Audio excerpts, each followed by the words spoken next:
Assalamu alaikum warahmatullahi wabarakatuh. Welcome to a new lecture of biology. That is plasma membrane. पिछले lectures में हमने जो चीज़ें थी डिस्कस की थी सेल वॉल और ultra structure of plants and animal cell के बारे में, और now we will discuss about the plasma membrane. Plasma membrane को हम सेल मेम्ब्रेन भी कहते हैं.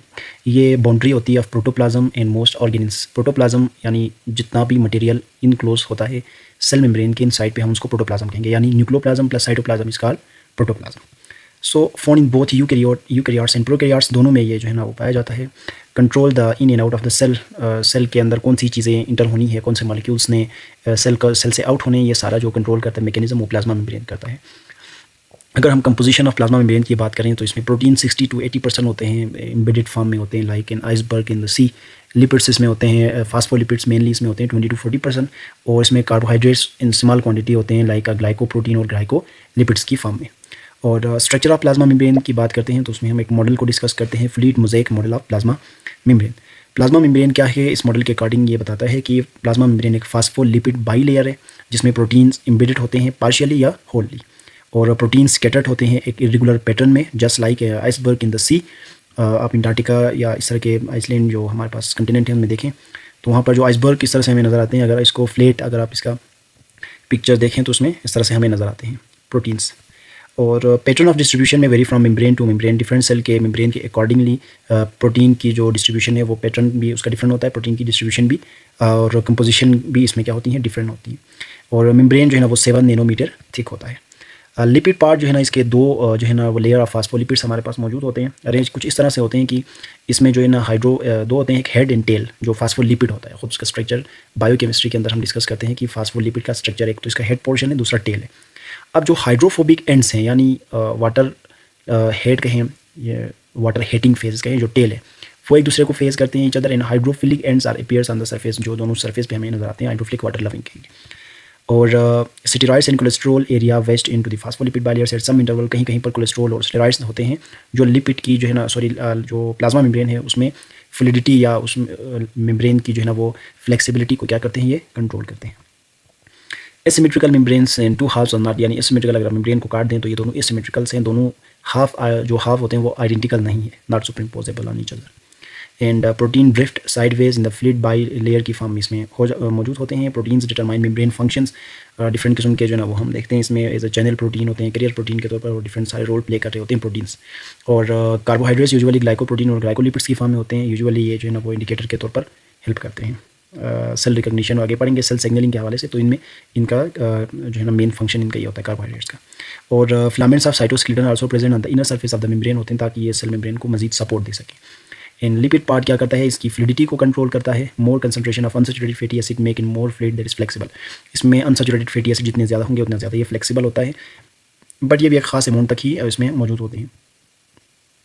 Cholesterol help to stabilize the lipid bilayer also restrict entry and exist of polar molecule in ions. तो ये कोलेस्ट्रॉल जो है ना देखिए नॉन पोलर कंपाउंड है, तो ये नॉर्मली जो है ना वो पोलर कंपाउंड्स को जो है ना सेल मेम्ब्रेन को क्रॉस करने नहीं देता. बट स्मॉल वाटर मॉलिक्यूल्स और जो आयंस होते हैं वो इजीली पास कर जाते हैं through the process of diffusion. But high molecules होते हैं, जैसे कोई कार्बोहाइड्रेट हो जो पोलर मॉलिक्यूल हो तो वो उसमें से पास नहीं होता जब तक उसको फिर स्पेसिफिक जो है ना वो कैरियर प्रोटीन या चैनल प्रोटीन को इन आउट कर सकते हैं.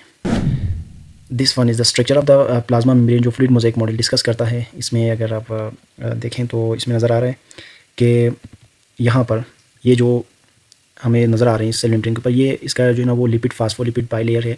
तो फास्फोलिपिड का स्ट्रक्चर इन्होंने यहाँ पे शो किया. ये हेड है एंड ये टेल है. हेड हाइड्रोफिलिक होता है और टेल हाइड्रोफोबिक होती है, और ये फेजेस एक दूसरे के अपोजिटली जो है ना वो फेस कर रहे होते हैं. और ये हमारे पास साइटोस्केलेटन के फिलामेंट्स हैं जो इसको सपोर्ट देते हैं. इसके अलावा जो है ना ये ग्लाइकोप्रोटीन्स हैं. इन ग्लाइकोप्रोटीन्स हैं जिनके साथ ग्लूकोज या कार्बोहाइड्रेट अटैच है तो हम उनको ग्लाइकोप्रोटीन कहते हैं. और लिपिड के साथ अगर कार्बोहाइड्रेट है तो इसको हम क्या कहेंगे, ग्लाइकोलिपिड्स कहेंगे. यहाँ पर जो मेन जो प्रोटीन्स हमें नज़र आते हैं ये जो है ना वो कुछ चैनल प्रोटीन्स होते हैं और कुछ आयन जो है ना वो कैरियर प्रोटीन्स होते हैं. ये साइटोप्लाज्म हो गया. उसके बाद ये इसमें जो येलो पार्ट है वो स्मॉल अमाउंट ऑफ कोलेस्ट्रॉल इसमें मौजूद है जो सेल की फ्लेक्सिबिलिटी को कंट्रोल करता है, साथ में in and out of the cell को भी कंट्रोल करता है.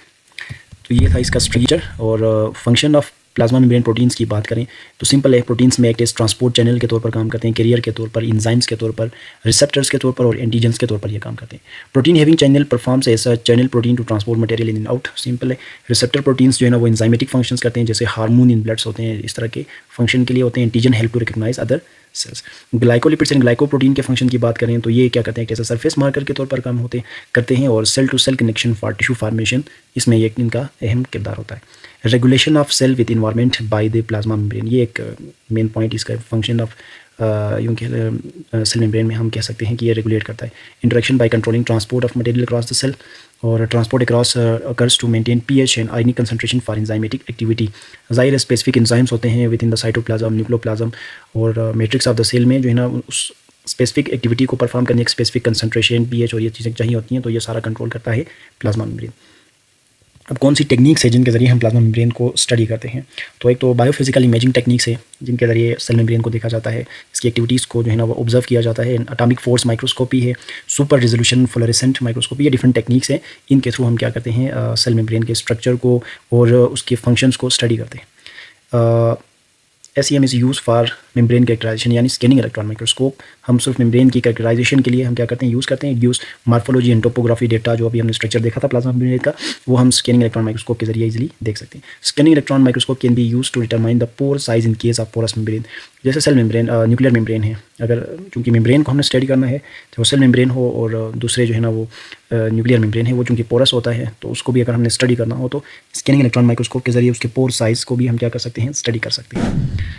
तो यहाँ तक था सेल मेम्ब्रेन। नेक्स्ट इसमें टॉपिक है सेल सिग्नलिंग का, तो इसी से रिलेटेड है जो ग्लाइकोप्रोटीन्स और हमने जितने भी इसके अंदर पढ़े लिपिड्स के बारे में, कार्बोहाइड्रेट्स के, इनके फंक्शंस इसी से मिलता जुलता है, तो हम इस दो टॉपिक को इसी में कवर कर लेंगे।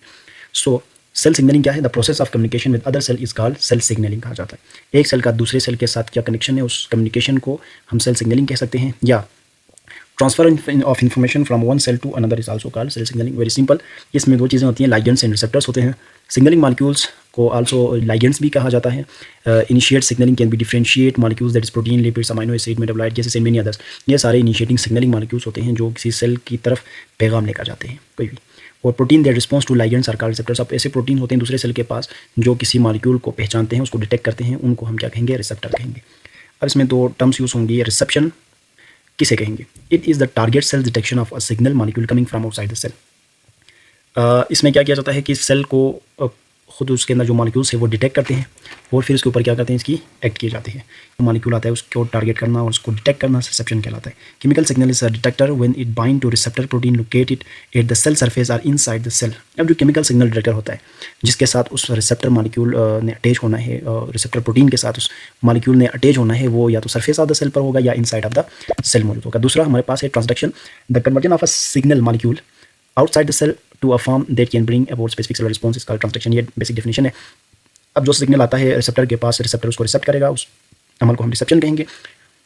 उसके नतीजे में सेल के अंदर कुछ स्पेसिफिक चेंजेस हमें नजर आएंगे, उसको हम ट्रांसडक्शन कहेंगे। उस ट्रांजैक्शन के नतीजे में फिर हमें वहाँ पे एक एक्शन नजर आएगा जिसको हम क्या कहेंगे, रिस्पॉन्स कहेंगे। The action shown after transaction is called response. जैसे कि हम कहेंगे catalysis by an enzyme, rearrangement of cytoskeleton, activation of gene etc, इस सब में हमारे पास एक रिसेप्टर आएगा। जैसे एक सेल है उसमें से जो है ना वो स्पेसिफिक प्रोटीन मॉलिक्यूल जो है ना वो आरएनए मैसेंजर आरएनए से बनेगा, फिर उस सेल से रिलीज होगा। ये हार्मोनल चेंजेस हमें नजर आती हैं। जैसे पिट्यूटरी ग्लैंड से कोई हार्मोन आएगा दूसरी ग्लैंड के पास, वो रिसेप्टर उसको रिसेप्शन करेगा, उसके बाद उसके नतीजे में ट्रांजैक्शन होती है, फिर उसके रिस्पॉन्स में वहाँ से दूसरे ग्लैंड से एक स्पेसिफिक दूसरा हार्मोन रिलीज होता है। जैसे पिट्यूटरी ग्लैंड से आएगा, ठीक है, थायराइड स्टिमुलेटिंग हार्मोन टी ऐसे जाएगा थायराइड ग्लैंड के पास, फिर उसके नतीजे में वहाँ से जो है वो थायरोक्सिन रिलीज हो जाएगा जो उस बॉडी के स्पेसिफिक फंक्शन को क्या करता है, रेगुलेट करता है। तो ये सारे मैकेनिज्म बॉडी के अंदर क्या होता है, चल रहा होता है। तो ये सेल सिग्नलिंग ये सारे प्रोसेस में क्या करता है, हेल्प करता है। एक सेल अगर मिस रेगुलेट हो जाए या मिस ट्रांजैक्शन करे, मिस रिसेप्शन हो, रिस्पॉन्स उसका गलत आ जाए, तो हमें डिफरेंट किस्म की डिजीजेस देखने को मिलती है।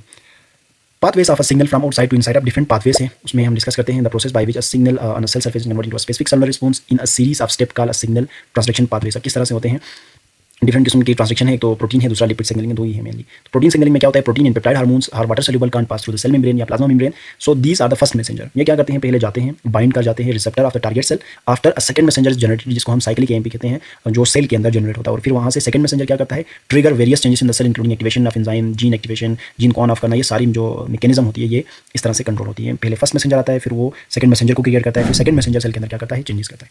ये हमारे पास प्रोटीन सिग्नलिंग पाथवेज के डायग्राम यहाँ पे गिवन है। इसमें इसमें ये होता है कि हमारे पास जो रिसेप्टर है ये आपके पास सेल मेम्ब्रेन के ऊपर अटैच है। अब ये एक पेप्टाइड हार्मोन है, चूंकि ये सेल मेम्ब्रेन को क्रॉस करके अंदर नहीं जा सकता तो रिसेप्टर के साथ बाइंड कर जाएगा। उसके नतीजे में यहाँ पर क्या होगा, एक हमारे पास सिग्नल ट्रांजेक्शन होगा, एक सेकंड मैसेंजर बनने का जो अमल है वो स्टार्ट हो जाएगा। तो ये मॉलिक्यूल आएगा, कुछ इस तरह के चेंजेस होंगे, जैसे यहाँ पे समझाने के लिए ओवल शेप था, फिर उसको यहाँ पे कुछ जो है ना वो कम्प्लेक्स बना दिया, देन फिर उसको सर्कुलर शेप देकर कहा कि अब ये सेकंड मैसेंजर यहाँ पे बन गया।